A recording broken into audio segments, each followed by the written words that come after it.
नमस्कार। आज हम फिर से करने जा रहे हैं अपने कक्षा 10 विज्ञान का अध्याय 8 जीव जनन कैसे करते हैं। और ये इस अध्याय से रिलेटेड हमारा दूसरा भाग है जिसमें हम मुख्यतः अलैंगिक जनन के बारे में पढ़ेंगे। यानी हम जानेंगे कि जनन कितने प्रकार का होता है, फिर उसके बाद हम अलैंगिक जनन को डिटेल में डिस्कस करेंगे। तो आइए देखते हैं। सबसे पहले तो हमने अभी तक पढ़ा है ना जनन क्या होता है। ये हम पहले भाग में पढ़ चुके हैं कि अपने जैसे जीवों की उत्पत्ति करना ही क्या कहलाता है, जनन। ये जनन जो है मुख्यतः 2 प्रकार का होता है। ये भी हम देख चुके हैं कितने प्रकार का होता है, 2। और वो 2 प्रकार कौन से होते हैं, अलैंगिक जनन और लैंगिक जनन। अब अगला प्रश्न आता है कि इस अलैंगिक जनन और लैंगिक जनन में क्या अंतर है, यानी कि अलैंगिक जनन क्या होता है और लैंगिक जनन क्या होता है। तो आइए समझते हैं। सबसे पहले देखते हैं अलैंगिक जनन को।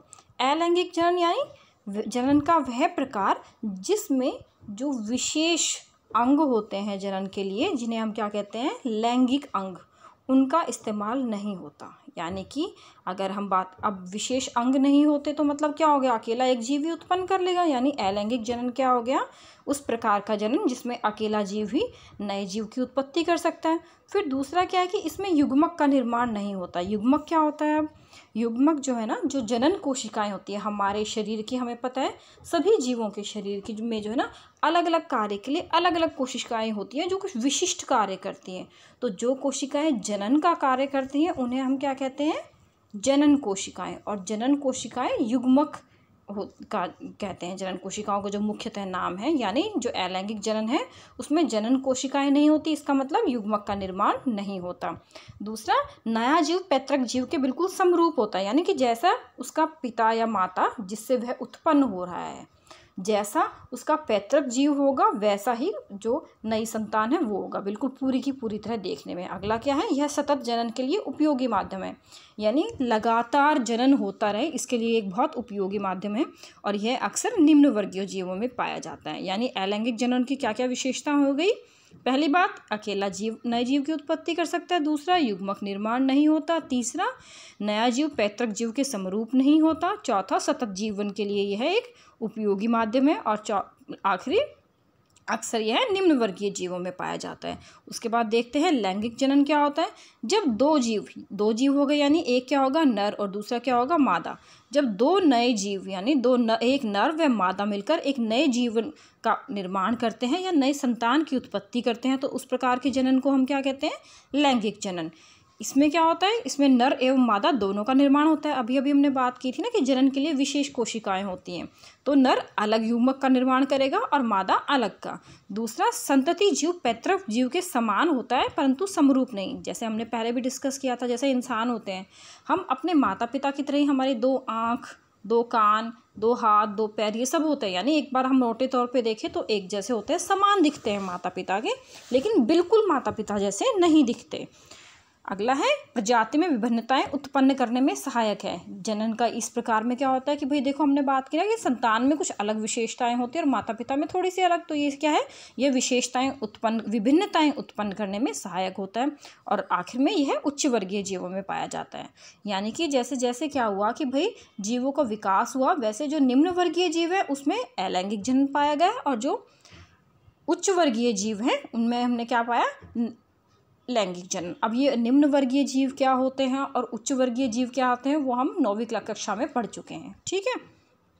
उसके बाद देखते हैं हम आगे कि जो हमारे अलैंगिक जनन है उसकी मुख्य विधियां कौन कौन सी है और कितने प्रकार की है। अगर हम बात करें तो अलैंगिक जनन की मुख्य विधियां हमारे पास 6 प्रकार की है। विखंडन, खंडन, पुनरुद्भवन, मुकुलन, कायिक प्रवर्धन और बीजाणु समासंग। इसके अलावा एक ऊतक संवर्धन हमने और लिया है। यह जनन की विधि नहीं है, यह क्या है, ये हम आर्टिफिशियली, जब हम मानव के द्वारा जनन कराते हैं किसी नए का, उसमें ये ऊतक संवर्धन का इस्तेमाल होता है, लेकिन ये अलैंगिक ही होता है, इसलिए हमने इसको लिया है। यानी अलैंगिक जनन की मुख्यतः कितनी विधियाँ हो गई, 6 विधियाँ, विखंडन, खंडन, पुनरुद्भवन, मुकुलन, कायिक प्रवर्धन और बीजाणु समासंग। अब हम इन सभी विधियों को एक एक करके समझते हैं कि ये सभी विधियाँ क्या क्या होती हैं। आइए सबसे पहले देखते हैं इस प्रक्रम में हम विखंडन को। अगर हम विखंडन की बात करें, जैसे कि नाम से ही पता चल रहा है, विखंडन यानी खंडन, यानी जब टूटकर कोई चीज़ टुकड़ों में बट जाए। तो विखंडन कौन सी विधि है? विखंडन जनन की वह विधि है जिसमें एक कोशिका दो या दो से अधिक कोशिकाओं में विभाजित होकर नए कोशिकाओं का या नए जीवों का निर्माण करती है। जैसे कि अमीबा में क्या होता है कि अमीबा को जब भी जनन करना होता है ना, यह धीरे धीरे अपना जो आकार है वह बढ़ा लेता है, यानी अपना साइज़ जो है ना वो बढ़ा लेता है। बढ़ाने के बाद ये इसका जो बीच में हमें पता है केंद्रक होता है, केंद्रक का साइज़ भी बढ़ने लगता है और धीरे धीरे जा कर के इसके बीच में एक डिवीज़न सा होने लग जाता है, यानी एक विभाजन होने लग जाता है और इसके केंद्रक तथा कोशिका दोनों का दो अलग अलग भागों में विभाजित हो जाता है और वो दोनों अलग अलग क्या बन जाते हैं? जीव। यानी विखंडन क्या हुई? जनन की वह विधि जिसमें कोशिका दो या दो से अधिक कोशिकाओं में बंटकर और नए जीवों का निर्माण कर लेती है। ये विखंडन विधि हमारे पास मुख्यतः क्या है? दो प्रकार की है, द्विविखंडन और बहुविखंडन। जब कोई एक जीव, जैसे हमने अभी अभी अमीबा में बात की ना, जब एक जीव टूटकर दो नए जीव बना ले तो उसे तो हम क्या कहते हैं? द्विविखंडन। और जब कोई एक नया जीव टूटकर बहुत सारे नए जीव बना ले तो उसे हम क्या कहते हैं? बहुविखंडन। बहु मतलब बहुत सारे और द्वि मतलब दो। द्विविखंडन मुख्यतः अमीबा और लेशमेनिया में पाया जाता है और बहुविखंडन प्लाज्मोडियम में पाया जाता है। कई बार एक नंबर के क्वेश्चन में पूछा जाता है कि निम्न में से कौन से जीव में द्विविखंडन पाया जाता है। ठीक है, तो आइए ये बात हो गई विखंडन की। अब हम देखते हैं हमारे पास आगे जो खंडन है। खंडन का मतलब भी क्या है? टूटकर नए जीवों का विकास करना। तो लेकिन विखंडन और खंडन में थोड़ा सा अंतर है। विखंडन क्या होता है?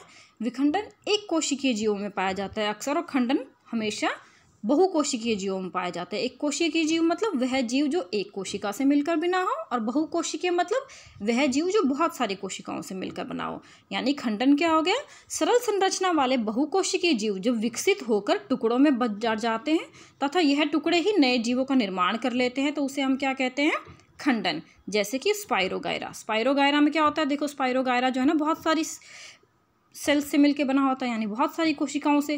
फिर क्या होता है? जब इसे जनन करना होता है तो इसकी जो कोशिकाएं हैं ना वो अलग अलग हिस्सों में बट जाती है, अलग अलग फ्रैगमेंट में बट जाती है, और ये सभी हिस्से जो है ना क्या कर लेते हैं? पूरे नए नए जीवों का विकास कर लेते हैं, नए नए जीवों का निर्माण कर लेते हैं।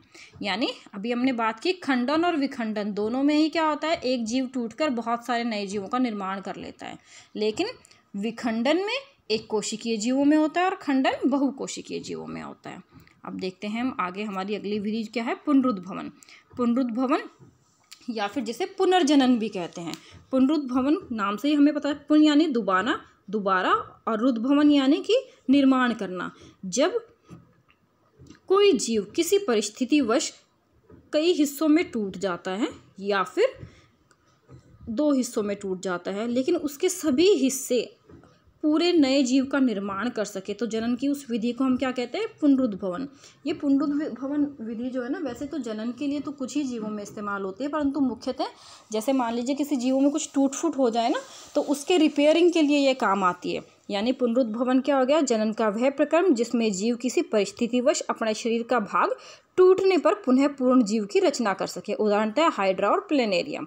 देखिए, जैसे हाइड्रा में क्या होता है कि मान लीजिए हाइड्रा जो है ना किसी कारणवश टुकड़ों में बट गया, ठीक है, इसके 3 टुकड़े हो गए, तो हर टुकड़ा एक नए जीव का विकास कर लेगा, यानी हर टुकड़ा पुनरुद्भवन कर लेगा, पूर्ण नए जीव का विकास कर लेगा। इसी प्रकार से हाइड्रा में होता है। हाइड्रा में क्या होता है? यानी किसी कारणवश मान लो हाइड्रा के भी जो है ना 3 टुकड़े हो गए, तो तीनों नए टुकड़ों से 3 नए हाइड्रा का निर्माण हो जाएगा। ठीक है, ये होगी पुनरुद्भवन की बात। अगली हम देखते हैं हमारे पास मुकुलन क्या होता है। मुकुल का पहले तो हम समझते हैं अर्थ क्या होता है। मुकुल मतलब उभार। जनन की वह विधि जिसमें जब कोई नया जीव अपने ऊपर कोई उभार उत्पन्न कर ले और इस उभार से पूरे नए जीव का निर्माण हो जाए, तो इसे हम विधि कौन सी कहते हैं? मुकुलन। यानी जनन का वह प्रक्रम जिसमें जीव अपने शरीर पर एक उभार या मुकुल उत्पन्न कर और उस उभार या मुकुल से नए जीव का निर्माण कर सके। उदाहरणतः हाइड्रा और ईस्ट में ऐसा होता है। उसके बाद अगला है हमारे पास कायिक प्रवर्धन। कायिक यानी काया यानी कि शरीर, और प्रवर्धन यानी बढ़ाना, बढ़ जाना। तो कायिक प्रवर्धन क्या होता है? जनन की वह विधि जिसमें पौधे के किसी एक भाग से, जैसे कि चाहे उसका जड़ा हो गया, तना हो गया या पत्ते हो गए, उससे पूरे नए जीव का विकास हो सके। जैसे कि हम जो है ना देख सकते हैं कि जो शकरकंदी होती है उसकी जड़ से पूरी शकरकंदी का विकास हो सकता है, इसी प्रकार से आलू के ऊपर भी, और इसी प्रकार से ब्रायोफिल्म की पत्तियों पे। या आपने अक्सर जैसे क्या होता है, हम गुलाब के पौधे देखे होंगे ना, गुलाब के पौधे में हम क्या करते हैं कि उसकी कोई टहनी काट कर लगा देते हैं, तो वह भी क्या हो गया, कायिक प्रवर्धन। यानी मान लीजिए यह पौधा है, इसकी कोई टहनी काट के हमने लगा दी मिट्टी में और इससे पूरे नए पौधे का विकास हो गया, तो यह क्या होती है, कायिक प्रवर्धन। ठीक है। उसके बाद अगला हमारे पास आता है बीजाणु समासंग। ये कई बार पूछा जाता है एग्जाम में। बीजाणु समासंग होता क्या है? पहली बात तो कुछ जीवों में क्या होता है कि बीज का निर्माण नहीं होता, लेकिन इनके ऊपर का जो तंतु वाला हिस्सा होता है ना, हमने जो है ना पौधे के भाग पढ़े हैं, तो उसमें जो तंतु होता है उसके अंदर एक धानी बनी हुई होती है, बीजाणु धानी, और इसके अंदर क्या होते हैं, बहुत सारे बीजाणु होते हैं। देखो ये जो दिखा रखे हैं बहुत सारे बीजाणु। ये बीजाणु अगर इन्हें अनुकूल परिस्थिति मिले, यानी कि जब बारिश का मौसम हो, जब पानी विद्यमान हो और इन्हें पोषक तत्व भी विद्यमान हो और साथ में इनके लिए प्रॉपर एनवायरनमेंट में हो, तो ये क्या कर लेते हैं कि पूरे नए जीव का विकास कर लेते हैं। इस विधि को हम क्या कहते हैं, बीजाणु समासंग। ऐसा अक्सर पेनिसिलियम में पाया जाता है। यानी कुछ जीवों के तंतु पर बीजाणु धानी बनी होती है। यह बीजाणु धानी जिसके अंदर बीजाणु होते हैं अनुकूल परिस्थितियों में नए जीव का निर्माण कर सकती है, और इस विधि को हम क्या कहते हैं, बीजाणु समासंग। ठीक है। अब उसके बाद हमने पढ़ा था ऊतक संवर्धन। ये हम पहले भी बात कर चुकी है कि ये अलैंगिक जनन जो है ना नेचुरल नहीं है, यानी प्राकृतिक नहीं है, लेकिन हम इस जनन की इस विधि का जो है ना उपयोग करते हैं आर्टिफिशियली जब हमें कोई प्लांट उगाना होता है। तो ऊतक संवर्धन में क्या होता है, इस विधि में किसी शाखा के सिरे से कोशिकाएं लेकर और उसे पोषक माध्यम में रखा जाता है, और उस पोषक माध्यम में क्या हो जाता है, फिर कोशिका गुच्छ का निर्माण हो जाता है, जिसे कहते हैं कैलस। इस कैलस को फिर से एक हार्मोनम माध्यम में रखा जाता है और इससे पौधे के सभी भागों का विकास हो जाता है। और जब इसके सभी भागों का विकास हो जाता है तो इसे मिट्टी में लगा दिया जाता है, जैसे कि आर्किड जैसे सजावटी पौधों में होता है। देखिए हम उदाहरण लेते हैं गाजर का।